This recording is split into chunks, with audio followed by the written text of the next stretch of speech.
नमः शिवाय। जिस घर में पितरों का आशीर्वाद और भगवान शंकर की कृपा हो, वहां संतान, सुख और संस्कार अपने आप जन्म लेते हैं। इस पावन अमावस्या पर कथा सुनने से पहले कृपया वीडियो को लाइक करें, कमेंट में हर हर महादेव लिखें और चैनल को सब्सक्राइब करना न भूलें।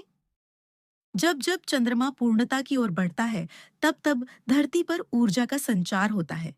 लेकिन जब अमावस्या आती है, तब हर तरफ नीरवता छा जाती है। पर क्या आप जानते हैं, इस मौन अमावस्या की रात में भी एक अनसुना संवाद होता है, हमारे और हमारे पितरों के बीच। आज का दिन सामान्य नहीं है। आज है ज्येष्ठ मास की अमावस्या, एक ऐसा दिन जब पितरलोक के द्वार खुलते हैं, जब हमारे पूर्वज हमारे शुभ संकल्पों की प्रतीक्षा करते हैं, जब उनकी आत्मा तृप्त हो सकती है, हमारे श्राद्ध, तर्पण और भक्ति के माध्यम से। हिंदू धर्म में प्रत्येक अमावस्या का अपना एक विशेष महत्व है, लेकिन ज्येष्ठ मास की अमावस्या को पितरों के प्रति समर्पण और शांति का सबसे पावन दिन माना जाता है। इस दिन गंगा स्नान, तर्पण, दीपदान और श्रीमद् भगवद गीता का पाठ करने से पितरों की आत्मा को गहन शांति मिलती है और उनका आशीर्वाद परिवार को रक्षित करता है। अगर घर में अनचाही बाधाएं, संतान में समस्या, धन का रुकाव या मानसिक अशांति बार बार आती है, तो समझिए कहीं ना कहीं पितृदोष का प्रभाव हो सकता है। और उसे दूर करने का सबसे सरल मार्ग है श्रद्धा से अमावस्या का तर्पण और जप।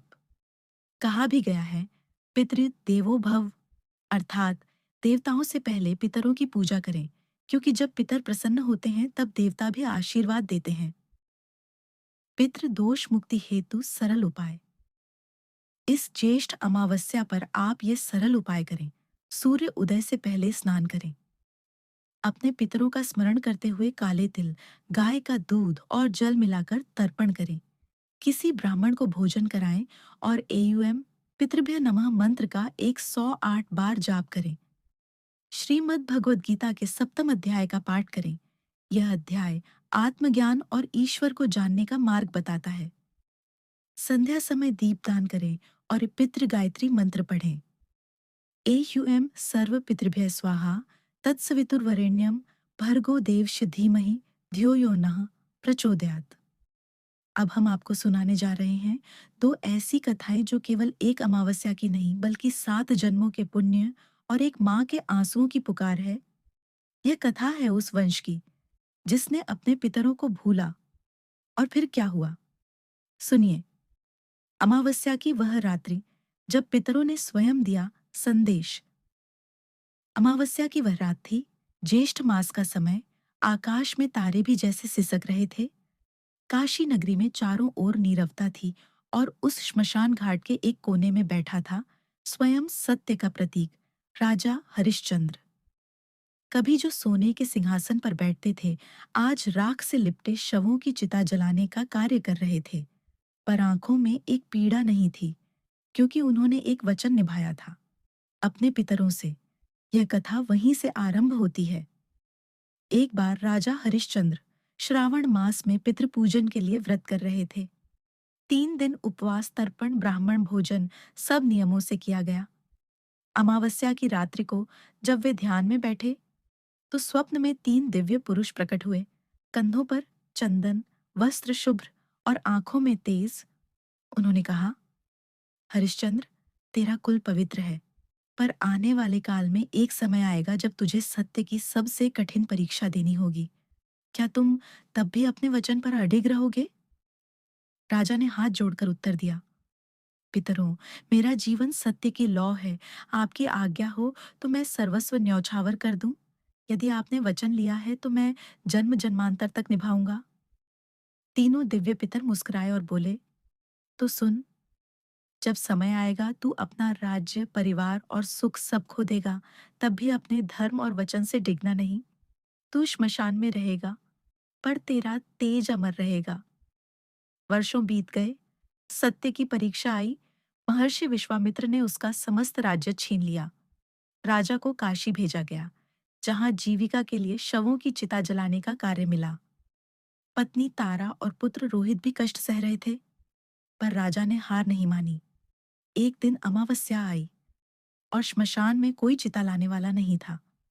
राजा ने स्वयं शव उठाया, चिता सजाई और यमराज से प्रार्थना की, हे धर्मराज, यदि मैंने कभी भी पितरों को वचन दिया हो, तो इस अमावस्या की रात उनके नाम से यह दीप जले। जैसे ही दीप प्रज्वलित हुआ, श्मशान की हवा रुक गई और उसी क्षण 3 दिव्य पुरुष फिर प्रकट हुए, वही जो स्वप्न में आए थे। उन्होंने कहा, हरिश्चंद्र, तूने अपने वचन को नहीं तोड़ा, तूने पितरों का ऋण चुकाया। अब तुझे पुण्यलोक प्राप्त होगा और तेरा वंश भी चिरंजीवी होगा। राजा हरिश्चंद्र की यह कथा हमें सिखाती है कि पितरों को दिया गया वचन कोई साधारण बात नहीं होती। वो हमें देख रहे होते हैं।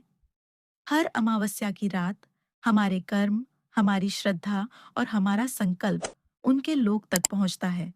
इस ज्येष्ठ अमावस्या पर जब आप दीप जलाएं, तो केवल घी नहीं, श्रद्धा की बाती जलाएं।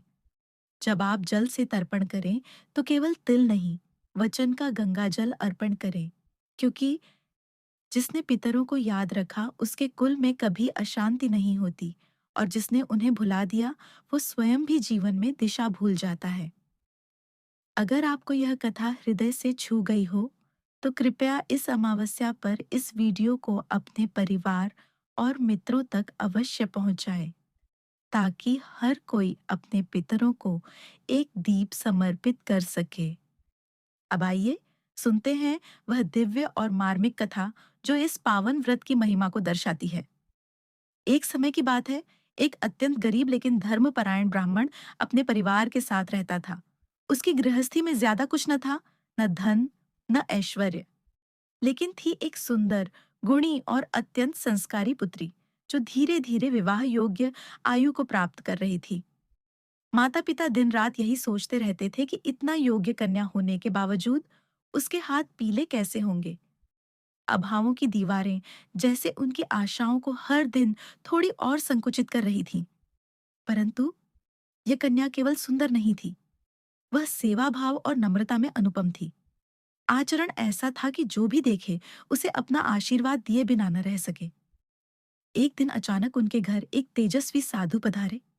उनकी आंखों में दिव्य तेज था और स्वर में आत्मज्ञान की गहराई। कन्या ने उनका पैर धोकर उन्हें आसन दिया और अपनी सरल मुस्कान से उनका मन जीत लिया। साधु ने कन्या को ध्यान से देखा, फिर बोले, बेटी, तुम निस्संदेह पुण्यात्मा हो, परंतु तुम्हारी हथेलियों में विवाह योग नहीं दिख रहा। तुम्हारी सेवा भावना देख मन व्यथित हो गया है। यह सुनकर ब्राह्मण दंपत्ति का हृदय जैसे कांप उठा। उन्होंने कांपती आवाज में साधु से उपाय पूछा। महाराज, क्या कोई उपाय नहीं जिससे हमारी बेटी का वैधव्य टल जाए और उसका गृहस्थ जीवन पूर्ण हो सके? साधु ने कुछ पल ध्यान मग्न होकर कहा, कुछ दूर एक गांव में सोना नाम की धोबिन रहती है। वह अत्यंत पतिव्रता, शुद्ध आचरण और सेवा भावना से परिपूर्ण स्त्री है। यदि यह कन्या उसकी सेवा करे और वह महिला अपने सुहाग का सिंदूर इसकी मांग में लगाए, तभी इसका विवाह सफल और सौभाग्यशाली होगा। ब्राह्मण दंपत्ति ने साधु का आभार जताया और अगली भोर ही कन्या उस गांव की ओर चल पड़ी। जैसे ही सूरज की पहली किरणें धरती पर पड़ी, वह चुपचाप सोना धोबिन के आंगन में पहुंच गई। वहां उसने बिना बताए साफ सफाई की, चूल्हा जलाया, पानी भरा, घर को सजाकर वापस लौट आई। यह क्रम कई दिनों तक चलता रहा। एक दिन सोना धोबिन ने अपनी बहू से पूछा, तू कब उठकर घर का सारा काम कर लेती है? मैं तो सोचती थी तू आलसी है। बहू हैरान होकर बोली, मैंने भी यही सोचा माँ जी कि आप ही कर लेती हैं। मैं तो देर से उठती हूँ। अब सास बहू दोनों जिज्ञासु हो गईं। अगले दिन सुबह जल्दी उठकर उन्होंने देखा, एक सुंदर कन्या अंधेरे में आकर झाड़ू पोंछा कर रही थी, बर्तन धो रही थी और फिर बिना कुछ कहे लौट जा रही थी। सोना धोबिन दौड़कर उसके चरणों में गिर पड़ी। बिटिया, कौन हो तुम? ये सब सेवा छुपकर क्यों कर रही हो? कन्या ने विनम्र स्वर में सारी बात कह सुनाई। साधु के वचन, हाथ की रेखा और उनके सुहाग सिंदूर की आवश्यकता। सोना की आंखें भर आईं। तू तो साक्षात देवी है, मैं आज ही तुझे अपने मांग का सिंदूर दूंगी। सोना जब घर से निकल रही थी, तब उसके पति बीमार अवस्था में थे, लेकिन वह उन्हें छोड़कर चल पड़ी। ठान लिया था कि आज सोमवती अमावस्या है और वह इस दिन पीपल की 108 परिक्रमा कर जल ग्रहण करेगी। जैसे ही उसने कन्या की मांग में अपना सिंदूर लगाया, तभी घर से दुखद समाचार आया, तेरे पति नहीं रहे। ये सुनते ही सोना को झटका लगा, परंतु उसने हिम्मत नहीं हारी। वह बोली, मैंने तो जल भी ग्रहण नहीं किया, मैं निराजल हूँ। पहले पीपल को भंवरी देकर उसकी 108 बार परिक्रमा करूंगी, फिर जल लूंगी। ईंट के टुकड़े से भंवरी बनाई, धरती पर 108 बार उसे घुमाया, फिर पीपल वृक्ष के चारों ओर घुटनों तक पानी में चलकर 108 बार परिक्रमा की। उसके बाद आंखों में आंसू लिए जल ग्रहण किया। जिस समय उसने जल पिया, उसी क्षण घर में चमत्कार हुआ। जो मृत पड़ा था, उसकी सांसें लौट आईं। सोना का पति जीवित हो उठा। यह थी सोमवती अमावस्या व्रत की चमत्कारी महिमा।